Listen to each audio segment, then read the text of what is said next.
모든 시대를 살아가는 사람들이 가장 싫어하는 말이 있다면 바로 가난이라는 말일 겁니다. 모든 시대를 살아가는 우리 이 시대를 살아가는 사람들이 가장 싫어하는 말, 듣기 싫은 말, 아마도 가난이라는 말일 것입니다. 왜냐하면 사람이 불행해지는 가장 결정적인 이유가 바로 가난 때문이라고 생각하기 때문입니다. 그래서 사람들은 돈이 원수다 라는 말을 할 정도로 가난이라는 말을 굉장히 싫어합니다. 그러나 가난을 싫어하는 것은 예수를 믿지 않는 세상 사람들만의 이야기는 아닙니다.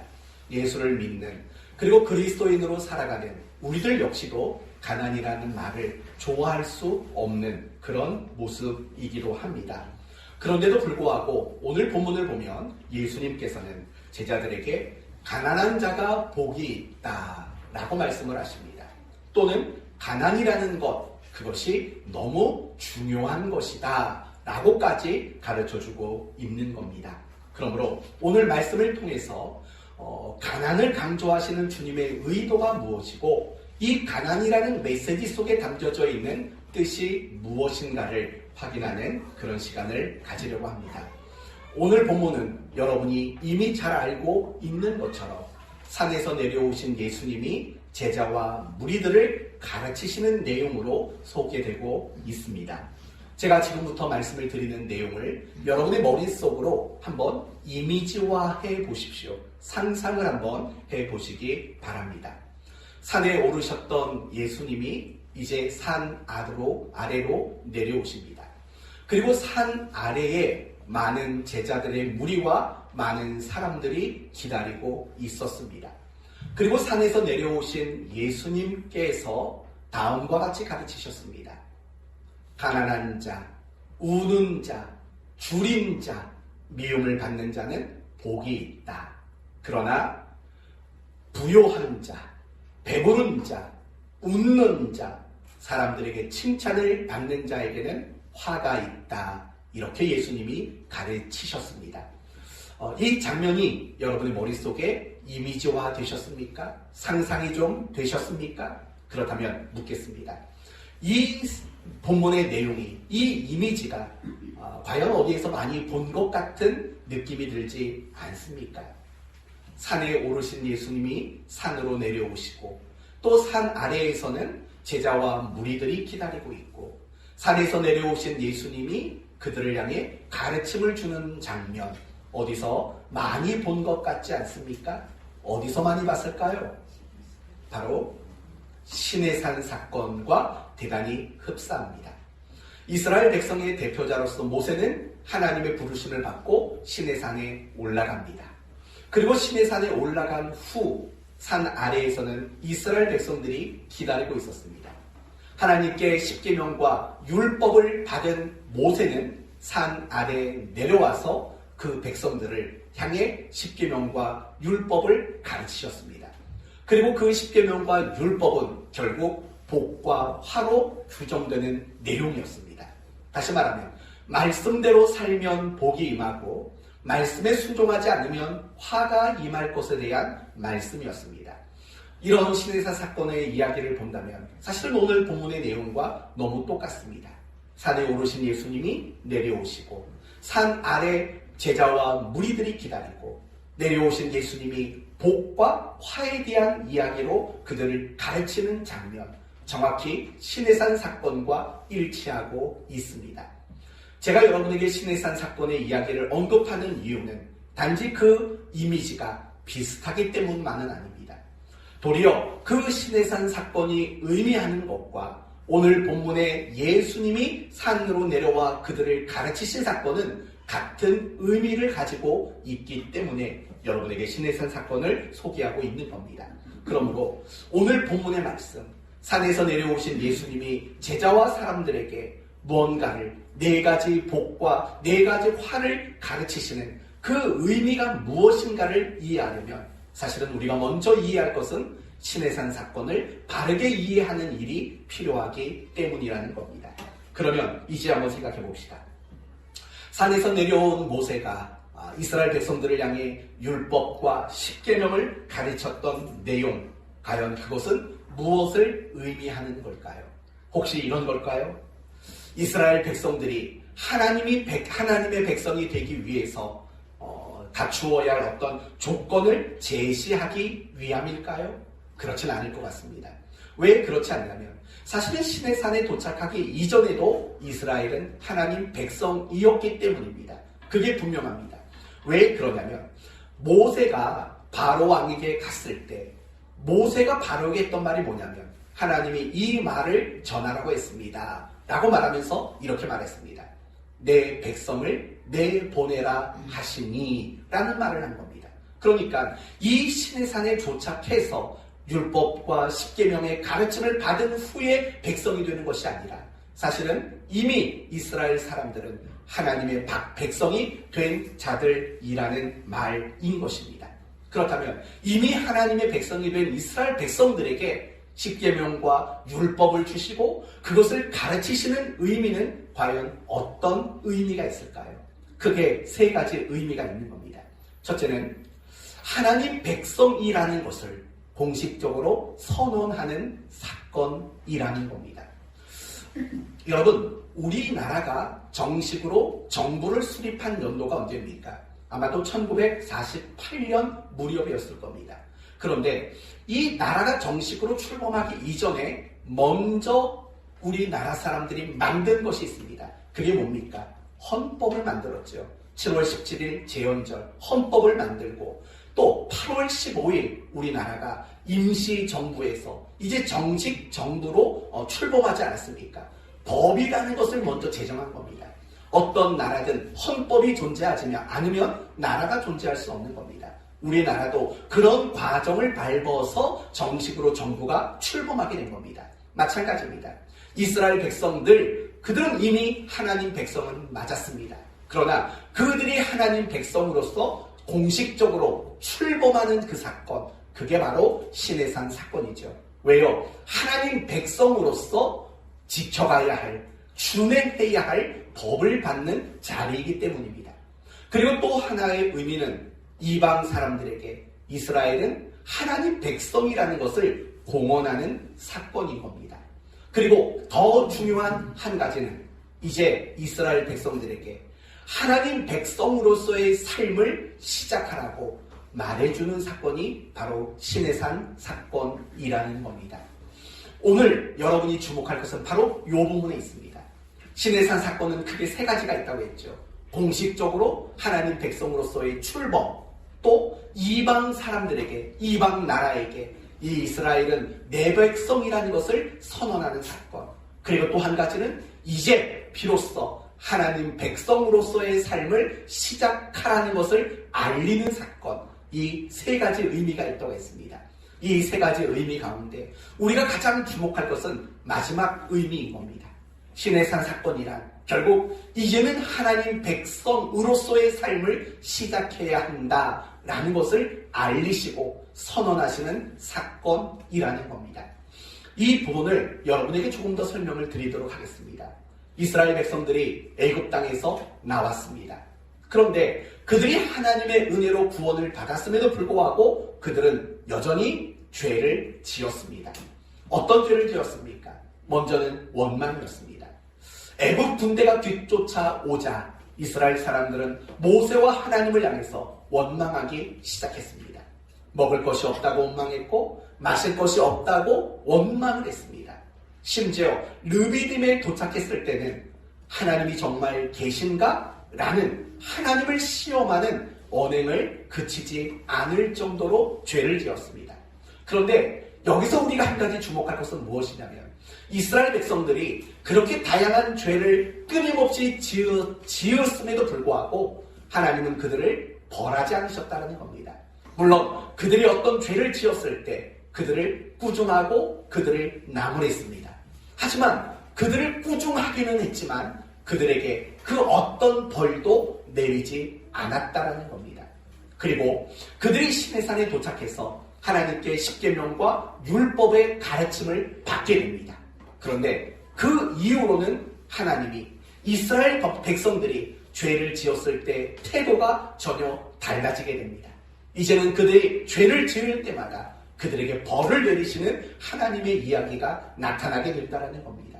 그 첫 번째 사건이 무엇입니까? 바로 금송아지 사건입니다. 모세가 시내산에서 내려왔을 때 아론을 중심으로 온 이스라엘 백성들은 금송아지를 만들고 그것을 숭배하는 우상 숭배라는 죄에 그들이 빠져 있었습니다. 하나님은 그런 그들을 보고 내버려 두지 않았습니다. 그들을 크게 벌하시고 그들을 죽게 만드시는 하나님의 징계가 그들의 잘못된 모습 속에 뒤따랐다는 것을 우리는 알 수 있다는 겁니다. 바로 이것입니다. 이게 바로 시내산 사건의 이야기라는 겁니다. 이제 이스라엘 백성들은 하나님 백성으로서 공식 출범했고, 그래서 하나님은 그들에게 하나님 백성다운 삶을 살아야 한다고 요구하는 사건, 그것이 바로 시내산 사건이라는 겁니다. 오늘 본문도 마찬가지 메시지를 우리에게 소개하고 있는 겁니다. 오늘 본문을 보면 예수님의 제자들과 그 무리들을 향해서 4가지 복을 말하죠. 어떤 내용이었습니까? 가난한 자가 복이 있다. 줄인 자가 복이 있다. 우는 자가 복이 있다. 그리고 미움을 받는 자는 복이 있다. 그리고 반대로 4가지의 화를 언급하십니다. 첫째는 부요한 자는 화가 있다. 배부른 자도 화가 있다. 또 웃는 자도 화가 있다. 그리고 사람들에게 칭찬받는 자도 화가 있다.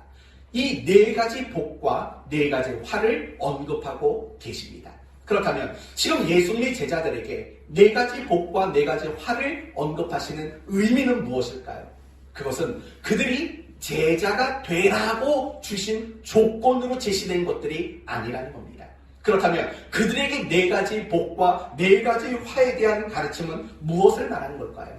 너희는 이제 하나님 나라 사람들이다 라는 선언의 사건이라는 거죠. 그리고 그 선언과 동시에 무엇을 말하는 거냐면, 그러므로 너희는 어떻게 살아야 할지를 배우고 너희들이 하나님 나라 사람답게 제자답게 너희는 살아야만 한다라는 요구가 담긴 그런 가르침이라는 의미가 있다라는 겁니다. 여기까지 여러분이 이해가 되셨으리라고 생각합니다.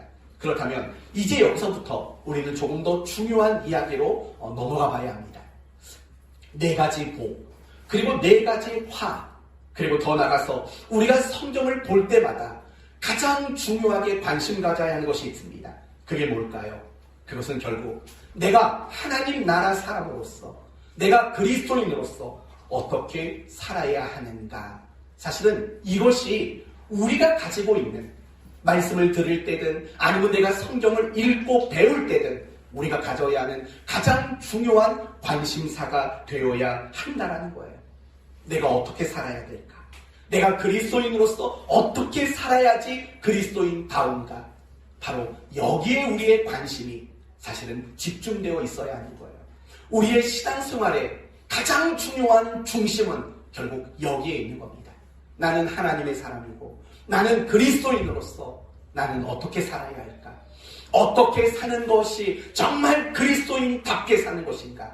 이것이 우리의 생각을 지배하는 가장 중요한 관심사가 되어야 한다는 겁니다. 그러나 너무나 많은 그리스도인들은 그런 데는 관심이 별로 없습니다. 내가 어떻게 살아야 되지? 내가 어떻게 사는 게 그리스도인다운 거지? 여기에는 관심이 없습니다. 그러면 뭐에 관심이 많을까요? 뭐에 관심이 많을까요? 아시잖아요. 뭐죠? 주시옵소서. 네, 주시옵소서. 그건 뭐에 관심이 많은 겁니까? 내가 받을 복, 내가 받을 복에만 관심이 많이 있는 거예요. 그래서 상당수 그리스도인들은 복을 받는 것이 신앙의 이유이며 목적인 경우가 사실은 너무나도 많이 있다는 거예요. 예배를 드리러 나왔어요. 왜요? 대신 뭘 바라는 마음으로? 복 받기를 바라는 마음으로. 성경을 열심히 읽었어요. 왜요? 복 받으려는 마음으로. 기도를 열심히 했어요. 왜요? 복 받으려고. 여러분, 우리 교회는 그런 게 전혀 없어요. 그러나 우리 교회 말고 이 다른 교회들을 보면 수능 시험이 있으면 새벽에 안 나오던 성도들도 나온 사람들이 상당히 많대요. 수능 시험이 있으면, 뭔가 중요한 대소사가 있으면 안 나오던 새벽 예배를 나온대요. 우리 교회 성도들은 한결같아요. 일이 있어도 안 나오고 한결같은 우리 성도들, 이건 웃어야 할지 울어야 할지 이건 참 알다가도 모를 일들이에요. 그렇다면 아무튼 다른 교회 성도들은요, 어떤 문제가 있고 어떤 어려움이 있으면 안 나가던 새벽 예배 코피 나면서도 나온다고요. 왜 그럴까요? 복 받으려고. 어떻게 되든 내가 영치가 있든 없든 불구하고 복 받으려는 그 이유와 목적이 분명히 있기 때문인 거죠. 사실은 많은 성도들이 여기에 관심을 두고 있어요. 내가 교회에서 열심히 일하는 거, 내가 열심히 수고하고 봉사하는 거, 내가 헌금하는 거, 사실은 이런 것들을 우리는 복의 이유이고 목적인 경우가 많았어요. 저는 옛날에 사역했던 교회에서 너무 이런 걸 강조하는 걸 듣고 힘들었던 적이 있어요. 이런 말을 강조하더라고요. 물질을 심으면 물질을 거두는 겁니다. 육신을 심으면 육체의 건강을 거두는 겁니다. 물론 그 말이 전혀 틀렸다라고 말하고 싶을 생각은 없어요. 그런 경우도 있어요. 정말 몸이 연약한 사람이 하나님의 일을 열심히 했더니 건강이 회복되어더라. 그럴 수 있는 거죠. 또 물질의 어려움을 당하던 사람이 하나님 앞에 헌금을 드려서 물질의 복을 받았다. 물론 그럴 수도 있어요. 하지만 그 자체는 틀렸어요. 여러분, 그게 도박이랑 뭐가 다를까요? 야바위 아시죠? 야바위. 돈 놓고 돈 먹기. 야바위잖아요. 그건 내가 돈을 투자해서 더 많은 돈을, 내 이 돈, 내 실력으로 벌 수 없는 돈을 한 번에 얻는 거. 그게 도박이고 야바위잖아요. 사실은 신앙생활은 그런 게 아니라고요. 그런데 너무나 많은 사람들이 신앙생활을 야바위처럼 해요. 내가 예배드리면, 기도하면, 성경 읽으면, 순종하면, 봉사하면, 헌금 드리면 이거보다는 조금 더 세게 받겠지라는 그런 복이 이유이고 복이 목적인 경우가 사실은 많다고요. 다르게 말하면 너무나 많은 그리스도인들은 복을 받는 것에만 관심을 갖고 신앙생활을 하는 그런 경우가 많다라는 거예요. 그럼 여러분에게 물을게요. 과연 복이 이유이고 목적인 그런 신앙생활은 올바른 신앙생활일까요? 그건 정말 건강한 신앙생활일까요? 사실은 전혀 그렇지 않아요. 왜 그런 줄 아세요? 이미 우리는 독생자를 통해서 우리의 독생자를 내어주신 그 하나님의 은혜와 사랑을 근거해서 죄사함을 받았고 구원을 얻었고 하나님의 자녀가 되었고 내 삶에 필요한 모든 것을 공급받으며 살고 있고, 더 나아가서 하나님은 우리의 입술에서 부족함이 없으리로다 라는 고백을 하도록 만드시는 하나님이시기 때문에 그래요. 그런데도 불구하고 우리가 어떤 신앙의 행위를 하는 그 이유와 목적이 복을 받는 것이라면 사실은 그것은 올바르고 정당한 신앙생활이라고 말할 수 없는 거죠. 마치 이런 것과 같아요. 물에 빠진 사람이 있어요. 그런데 그 물에 빠진 사람을 건져줬더니 건져준 사람 멱살을 잡고 이렇게 말하는 거죠. 복집 내놓으시오. 내 왜 그 중요한 짐은 안 챙기셨습니까? 라고 말하는 것과 뭐가 다르겠어요?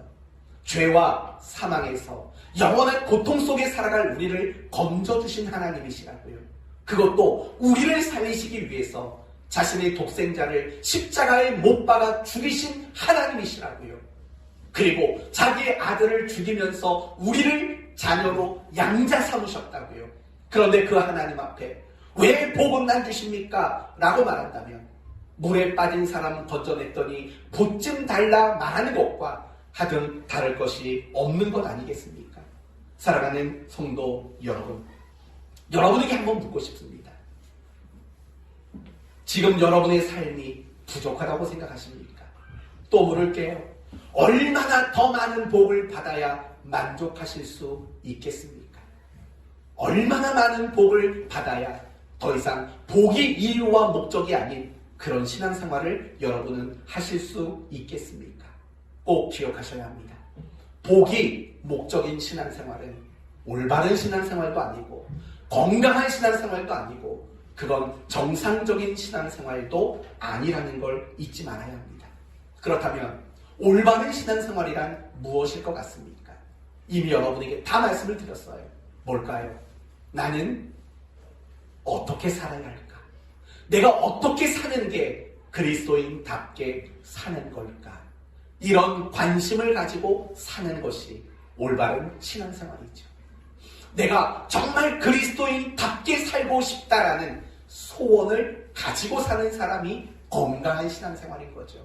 더 나아가서 정말 그리스도인답게 사는 게 뭔가 답을 찾으려고 하는 사람, 그리고 그 찾아낸 답을 근거로 그렇게 살려고 몸부림을 치는 사람, 바로 그런 사람이 올바른 신앙생활을 하는 사람이고 정상적인 신앙생활을 하는 사람이라고 말할 수 있다는 거예요. 끊임없이 고민하셔야 돼요. 남편의 자리에서, 아내의 자리에서 내가 어떻게 사는 것이 그리스도인다운가? 내가 직장인으로서, 사업을 하는 사람으로서 내가 어떻게 사는 것이 정말 그리스도인다운 것인가? 내게 주어진 고난과 실패의 자리에서, 낙심과 근심의 자리에서, 염려와 두려움의 자리에서 나는 어떻게 살아야 할 것인가? 반대로 내가 성공하고 내가 출세한 그 자리에서 난 어떻게 살아야 할 것인가? 내가 그리스도인으로서 시간은 어떻게 활용해야 할 것인가? 내가 그리스도인으로서 돈은 어떻게 쓸 줄 알아야 하는가? 내가 그리스도인으로서 사람과의 관계는 어떻게 해야 하는가? 사실은 이런 것들을 끊임없이 고민할 줄 아는 사람, 저는 그런 사람이 건강한 그리스도인이라고 생각합니다. 여러분 어떻습니까? 여러분 지난 한 주간을 살면서 내가 그리스도인답게 살아가는 것이 무엇인가를 많이 고민해 보셨나요? 어떤 순간을 마주할 때, 이 순간 내가 어떻게 대처하는 게 정말 그리스도인다운 건가? 지금 나에게 주어진 그 현실 앞에 내가 어떻게 하는 게 그리스도인다운 모습인가? 이걸 고민하는 모습들이 여러분에게 있었는지를 점검해 보셔야 돼요. 지난 7일을 사시는 동안에 어떻게 사는 게 그리스도인다운 것인가? 이걸 고민하셨다면 여러분은 정말 올바른 신자이고 훌륭한 신자라고 말할 수 있습니다. 그러나 반대로요, 내가 한 주간을 살면서 내가 어떻게 사는 게 그리스도인다운 삶인가를 고민해 본 적이 없다면 미안하지만 여러분은 잘못된 신앙생활을 한 거예요. 전혀 건강하지 못한 그리스도인으로 여러분은 살아왔다고 밖에는 말할 수 없는 거예요. 너무 신랄한 평가입니까? 그러나 우리는 매 주일마다 우리를 향해서 신랄한 평가를 들어야 합니다. 여러분이 어떠셨는지 스스로는 아실 겁니다. 나는 정말 그리스도인답게 살아가는 일에 관심을 갖고 내가 그리스도인답게 살아가는 게 뭔가에 대한 답을 찾으려고 있는지, 그리고 찾아낸 그 답, 배운 그 답대로 나는 몸부림을 치며 어떻게든 간에 내가 그리스도인답게 살려고 노력했는지 이걸 점검해 보셔야 하는 거예요. 사랑하는 성도 여러분, 항상 우리는 여기에 관심을 가져야 돼요. 나는 그리스도인으로 어떻게 살아야 되는가? 항상 이런 관심과 이런 고민이 여러분의 삶에 끊어지지 않게 되기를 예수님의 이름으로 축원드립니다. 그렇다면 이제 두 번째는 이겁니다. 우리가 그리스도인답게 살기 위해서 과연 우리에게 필요한 것은 무엇일까? 이에 대한 대답을 오늘 본문은 올바른 선택이라고 말해주고 있습니다. 뭐라고 말한다고요? 올바른 선택. 왜냐하면 우리의 삶의 모든 건 다 선택이 결정하기 때문입니다. 내가 선택한 대로 내 인생과 내 삶이 결정되기 때문인 거죠. 그리고 중요한 것은 무엇이냐면 우리는 하루를 살면서 내가 원하든 원하지 않든 끊임없는 선택을 할 수밖에 없다는 거죠. 아침에 눈을 뜨는 순간부터 눈이 감겨지는 순간까지, 사람이 태어나면서 죽을 때까지 사실은 끊임없는 선택을 하며 살게 되는 겁니다. 그래서 어느 한 철학자는 이렇게 말했어요. 인생이란 양자택일이다. 양자택일. 인생은 결국 A냐 B냐라는 선택으로 만들어지는 것, 그것이 바로 인생이라는 거죠. 내가 무엇을 선택하느냐가 나의 삶을 결정한다라는 말이고, 내가 무엇을 선택하느냐에 따라서 나의 인생이 결정된다라는 말의 뜻인 겁니다. 예를 들면 이 자리에도 학생이 있습니다. 학생이 있는데 내가 공부를 선택할 것인가, 노는 걸 선택하는가, 그거에 따라서 사실은 인생이 달라질 수밖에 없어요. 또 내가 어떤 배우자를 만나느냐, 그거에 따라서 또한 우리의 인생도 달라지게 돼 있어요. 내가 어떤 직업을 선택하느냐, 그것에 따라서도 사실은 우리의 인생이 달라질 수밖에 없는 거예요. 내가 누구를 멘토 삼는가, 내가 누구를 내 삶의 모범으로 삼는가, 그것에 따라서도 우리의 인생은 달라질 수밖에 없는 거예요. 그렇지 않나요? 지금 여러분의 이 모습은 결국 무엇이 만들어낸 결과물이냐면 여러분의 크고 작은, 그리고 여러분의 인생에서 끊임없이 이루어졌던 많은 선택이 만들어낸 결과물이 오늘 여러분이라는 걸 알고 계십니까? 어쩌면 이 말은 가능한 말인지는 모르겠지만 여러분의 과거에 그 선택을 하지 않았다면 지금 여러분은 지금의 모습이 아닐 수 있다는 거예요. 근데 그런 방법은 없죠. 그럴 수 있는 방법은 없는 거죠. 중요한 건 그거예요. 지금 무엇을 선택하느냐, 그것이 나의 미래를 또한 결정 지을 수밖에 없다라는 거예요. 선택이 얼마나 중요한지 여러분 아시죠? 그러니까 옛날에 LG 나오기 전에 이름이 뭐였죠? 골드스타였나요? 금성이요? 맞나요? 금성? 뭐라고 광고가 있었냐면 순간의 선택이 10년을 좌우합니다.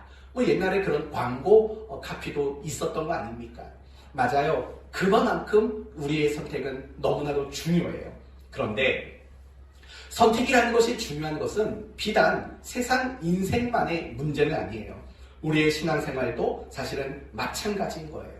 우리의 신앙생활 속에서 정말 중요한 것은 무엇을 선택하느냐가 가장 중요한 거예요. 왜냐하면 신앙 안에서 선택이란 두 가지를 증명해내기 때문에 그래요. 첫 번째는 무엇이냐면 신앙 안에서 선택은 내가 믿음이 있다는 것을 증명하게 되어 있어요. 예를 들어 봅시다. 오늘 여러분은 이 자리에 앉아 있어요. 왜 앉아 있죠? 하나님은 예배 받으실 분, 나는 마땅히 그 하나님께 예배해야 할 사람이라는 믿음이 있어서 이 자리에 앉아 있습니다.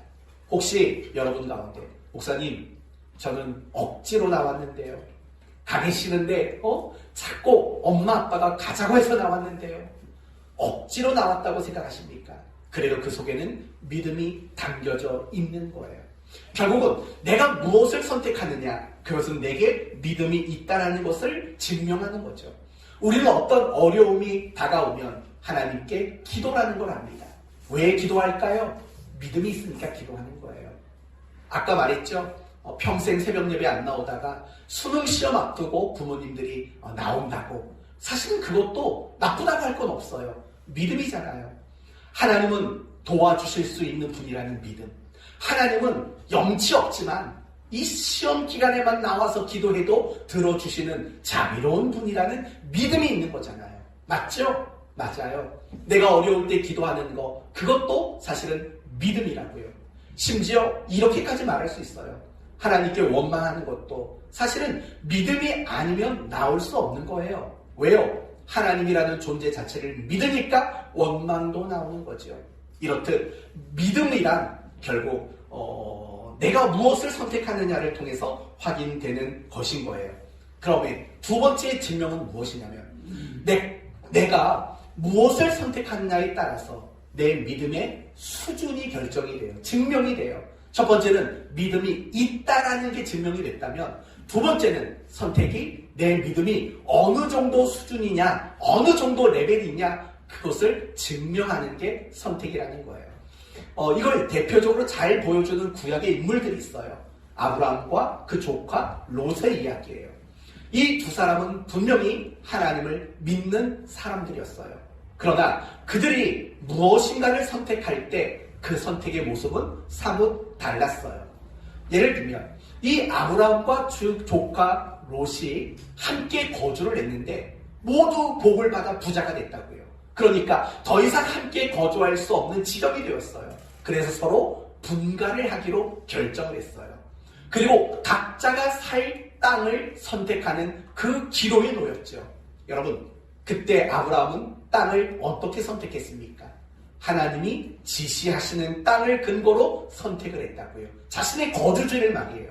그렇다면 그 조카 롯은 자기가 거주할 땅을 어떻게 선택했을까요?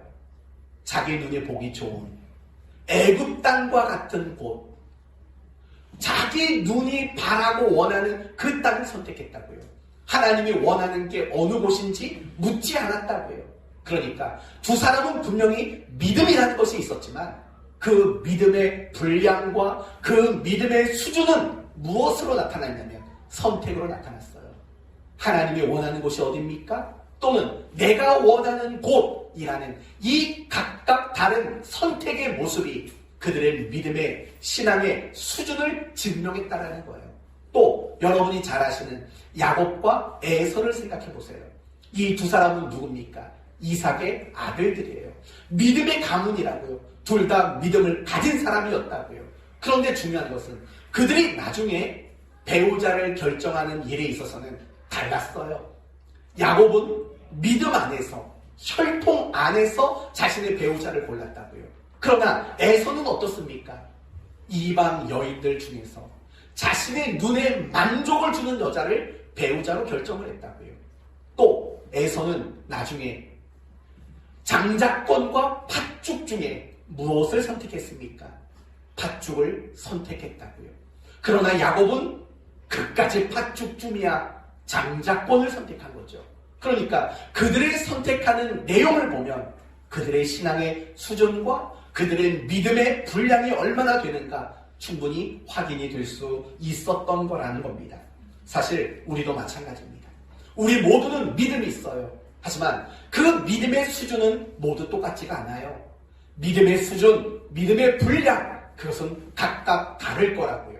그렇다면 그 믿음의 수준은 무엇을 보면 알 수 있냐면 사실은 뭘 선택하느냐를 보면 그 사람의 믿음과 신앙의 수준을 확인할 수 있게 되는 거죠. 예를 들면 이거죠. 순종과 불순종이 있습니다. 순종을 선택한다면 그 사람은 믿음이 좋은 거예요. 그러나 불순종을 선택한다면 그 사람의 믿음은 좋지 못한 거예요. 또 절망과 소망 중에 소망을 선택한다면 그 사람은 믿음이 좋은 거예요.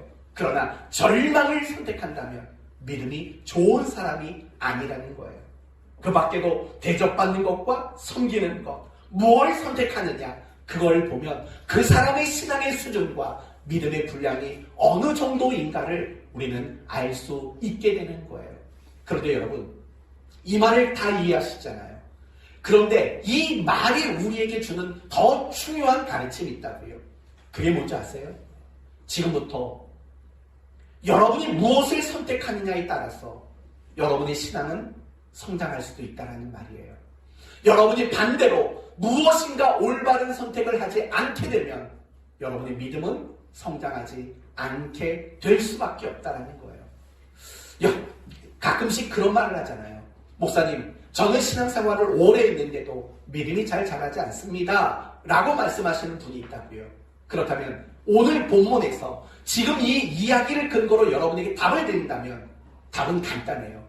여러분이 그리스도인으로서 올바른 선택을 하지 않았기 때문입니다 라고 밖에는 답할 수가 없는 거예요. 여러분 생각해봐요. 여러분이 예수를 믿는 그 순간부터 정말 그리스도인다운 것들, 그리스도인으로서 올바른 것들, 그런 것들을 선택하는 연습과 훈련과 그런 것들을 선택하는 일을 해오셨다면 믿음이 왜 좋아지지 않겠습니까? 그렇죠? 내가 믿음이 좋아지지 않는 이유는 간단해요. 내가 그리스도인으로서 마땅히 선택해야 할 그것을 우리는 내 삶 속에서 선택하지 않은 거죠. 그리스도인은 어떻게 살아가야 하는가? 정말 그리스도인은 어떻게 살아가야 마땅한가? 관심이 없었던 거죠. 답을 찾으려 하지 않았고 몸부림치려고 하지 않은 거죠. 그 결과가 신앙의 연수는 많지만 믿음이 좋아지지 않는 그런 나의 모습을 만들어 냈다라는 거예요. 이 자리에 있는 사랑하는 성도 여러분, 여러분 모두 믿음이 좋아지기를 바라시죠? 아멘 맞나요? 그래요. 그렇다면 여러분이 정말 중요하게 해야 되는 일은 뭐냐면 선택하셔야 돼요. 내가 그리스도인으로서 올바른 것, 정당한 것, 그걸 선택하는 훈련, 그것을 선택하는 노력들이 분명히 필요하다라는 거예요. 그런 선택이 없이는 우리의 믿음은 절대로 좋아질 수가 없는 거예요. 미움과 용서, 이 앞에 여러분이 서게 된다면 여러분은 용서를 선택하셔야 돼요. 그럼 믿음이 좋아질 수밖에 없어요. 게으름과 성실함, 이 앞에 여러분이 설 때 성실을 선택하셔야 돼요. 그러면 여러분의 믿음이 더 좋아지게 되어 있어요. 원망과 감사, 그 앞에 여러분이 놓여 있다면 감사를 선택하셔야 돼요. 그러면 여러분의 믿음이 좋아지게 돼요. 거짓과 정직 앞에 여러분이 서게 될 때는 정직을 선택하셔요. 믿음이 좋아지는 거예요. 합법과 편법, 불법, 이 앞에 놓이게 될 때는 합법을 선택하셔야 돼요. 그래야 여러분의 믿음이 좋아질 수밖에 없다는 거예요. 바로 그걸 강조하고 있는 거예요. 오늘 본문은 우리에게 그걸 말하고 있어요. 우리가 그리스도인답게 살아가는 일에 관심을 가져야 된다. 그러기 위해서는 우리가 그리스도인으로서 올바른 선택을 해야 된다라고 오늘 본문도 역시 강조하고 있다고요. 그런 말이 어디 나오냐고요? 한번 봅시다. 20절에서 22절까지는 복이 있다고 말하는 자들의 모습을 소개합니다. 네 가지였죠? 기억나시죠? 첫째는 뭐죠? 가난한 자. 둘째는요? 줄인 자. 셋째는 우는 자. 넷째는 미움을 받는 자. 그리고 이렇게 네 가지를 말했다고요. 그러면 이렇게 가르치신 이유는 뭘까요? 정말 우리가 가난하게 살라고요? 지질이 궁상처럼 살라고요? 맨날 줄이고 맨날 울고 맨날 남에게 미움받는 자로 그렇게 문자적으로 살라고 이 가르침을 우리에게 주셨을까요? 그럼 다음을 묻습니다. 또 예수님은 24절에서 26절까지 화 있다고 말하는 자의 모습을 소개합니다. 뭐죠? 부유한 자, 배부른 자, 웃는 자, 서진이 또 칭찬받는 자. 이렇게 가르치신 의도가 뭘까요? 그렇게 살면 안 돼. 단지 그걸 말하기 위함일까요? 아니라는 거예요. 예수님은 이렇게 사는 자는 복이 있다, 이렇게 살면 화가 있다 라고 규정짓는 이유는 뭐냐면 우리로 하여금 무엇을 선택하라는 겁니까? 복이 있다고 제시하는 그 삶을 선택하라는 거예요. 절대로 화가 있다고 말하는 그런 것들을 선택하면 절대 그리스도인다울 수가 없다라고 말씀하고 있는 거죠. 너무나 당연한 얘기 아니에요? 내가 지금 배부르고 내가 지금 부자가 되고 내가 지금 웃고 내가 지금 사람들에게 좋다는 말 듣고 이걸 선택한다면 어떻게 우리가 그리스도인답게 살 수 있겠냐고요. 선택이 중요하다는 거예요.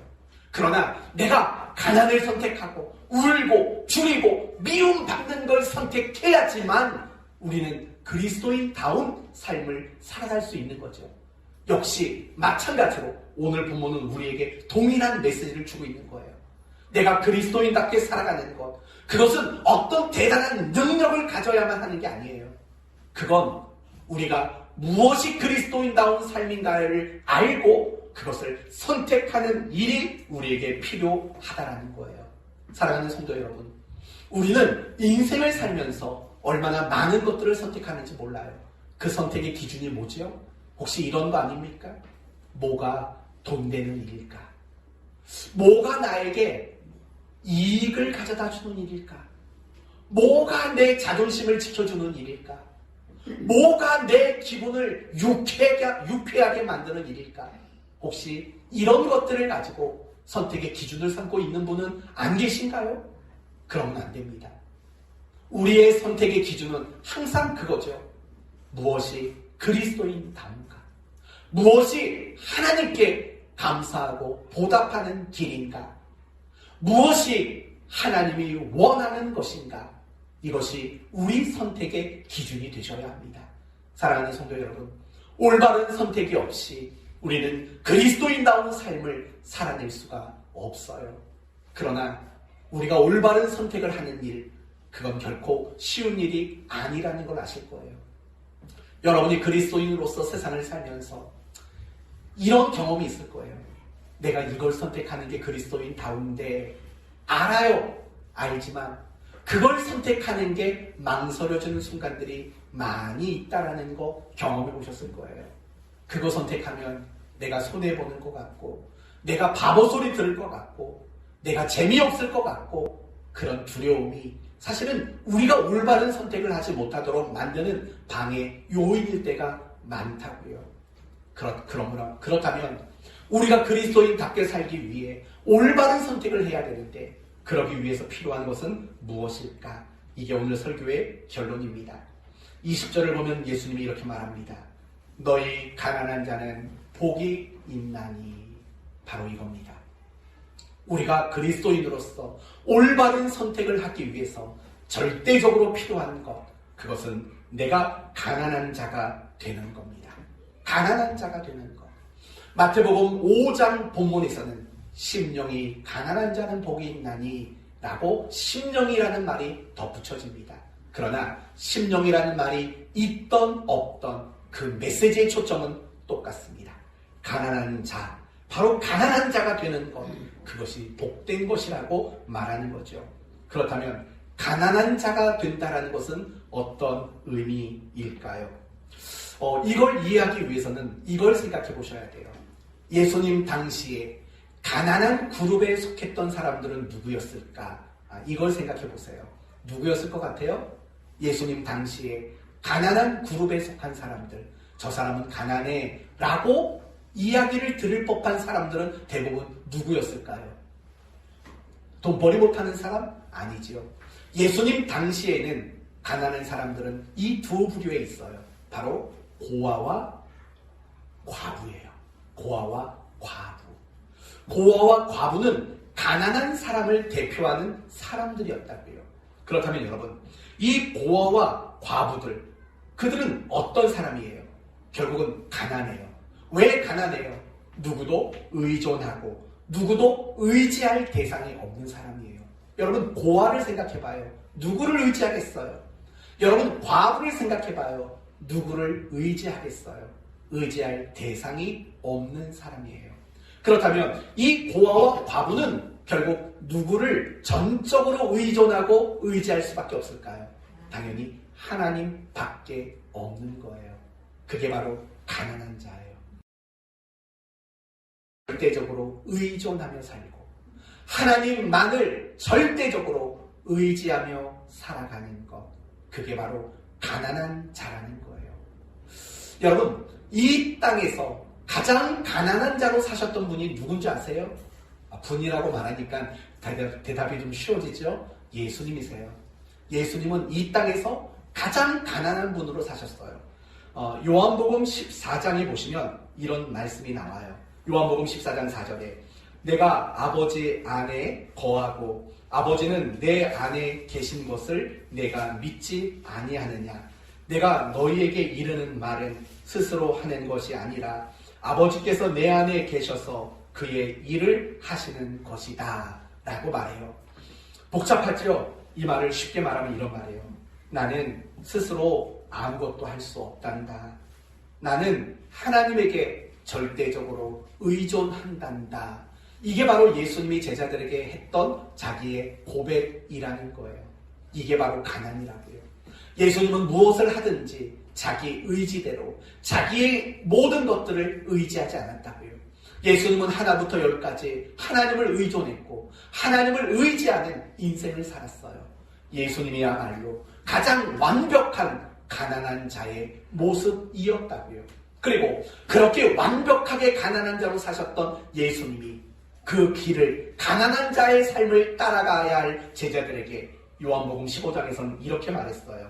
5절에 너희가 나를 떠나서는 아무것도 할 수 없느니라. 이렇게 말했다고요. 진정한 제자란 가난한 자가 되는 거예요. 아무 누구도 의지할 대상이 없고 오로지 하나님만을 의존하고 의지하는 것, 그게 제자의 정체성이라는 거예요.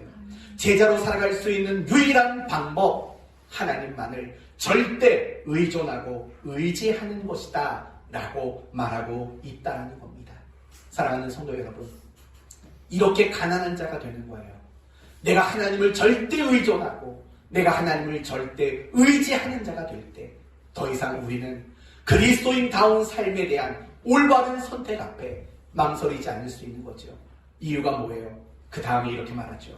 가난한 자는 복이 있나니 하나님의 나라가 너희 것이요.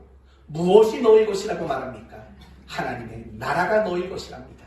도대체 이 말은 무슨 뜻일까요? 24절을 보면 답이 나와요. 그러나 화 있을진저 너희 부요한 자여 너희는 너희의 위로를 이미 받았다. 여러분, 가난한 자는 하나님 나라, 부요한 자는 이미 위로를 받았다. 이렇게 말해요. 그러면 가난의 대칭은 부요한 것이고 하나님 나라의 대칭은 위로라는 것으로 연결된다는 것을 보게 돼요. 결국 하나님의 나라가 너희 것이요 라는 말은 하나님의 위로가 있을 거라는 거예요. 하나님의 위로가 있을 거라는 것은 무슨 말이에요? 하나님이 도와주실 거고 하나님이 책임져 주실 거고 하나님께서 너의 모든 삶의 손길을 베풀어 주시겠다라는 말인 거죠. 그게 하나님의 나라가 너희 것이요 라는 말의 뜻이 되는 겁니다. 사랑하는 성도 여러분, 하나님을 의지하는 것, 그 속에는 하나님의 손길을 경험하게 되는 은혜가 담겨져 있는 거예요. 우리가 하나님을 의지하게 될 때 우리는 강하고 담대한 사람이 될 수 있는 거예요. 그래서 내가 그리스도인으로서 올바른 것을 선택할 수 있는 그 모든 힘의 원천을 얻을 수 있는 성도가 되는 거예요. 사랑하는 성도 여러분, 하나님을 의지하는 것이 얼마나 큰 복인지 아세요? 왜냐하면 하나님은 유일하게 결과를 만들어내시는 분이시기 때문에 그래요. 이 땅에는 자신이 원하는 것을 결과로 만들어낼 존재가 없어요. 오직 하나님만이 자신이 원하고 자신이 뜻하는 대로 결과를 만들어내실 수 있는 유일한 분이라고요. 그분을 의지할 때 그분이 하나님의 나라를 주겠다고 약속했어요. 그 하나님을 의지할 때 하나님의 손길과 하나님의 위로를 경험하도록 해주시겠다고 약속하신다고요. 더 이상 갈등하지 마시고 망설이지 마세요. 내가 그리스도인으로서 가장 올바른 것, 합당한 것, 그것을 선택할 수 있는 여러분 모두가 될 수 있기를 바랍니다.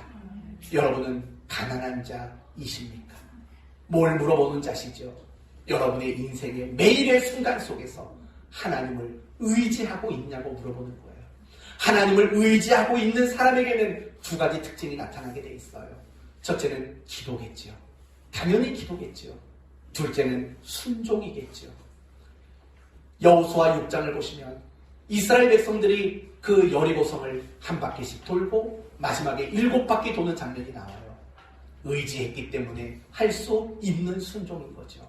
결국 내가 가난한 자인가 그렇지 못한 자인가 이걸 확인하는 방법은 내 삶 속에 끊임없는 기도가 있는가, 내가 끊임없이 순종하며 살아가고 있는가, 이것을 점검해보면 알 수 있을 거예요. 어때요? 다시 한번 물어볼게요. 여러분은 가난한 자로 살고 계십니까? 여러분은 가난한 사람이 맞습니까? 이제 오늘 말씀을 마치겠습니다. 그리스도인에게 있어서 가장 중요한 최대 관심사는 그리스도인은 어떻게 살아야 하는가? 하나님은 내가 어떻게 살기를 원하시는가? 여기에 가장 큰 관심을 가져야 합니다. 그리고 끊임없이 고민하셔야 됩니다. 그리고 어떻게 살아야 되는가에 대한 답을 찾으셔야 되고 그 답을 근거로 여러분이 씨름을 하고 또 몸부림을 치는 그런 일들이 일어나야 합니다. 그게 가장 그리스도인다운 사람의 모습인 겁니다. 그런 모습을 위해서 우리는 올바른 선택을 해야 합니다.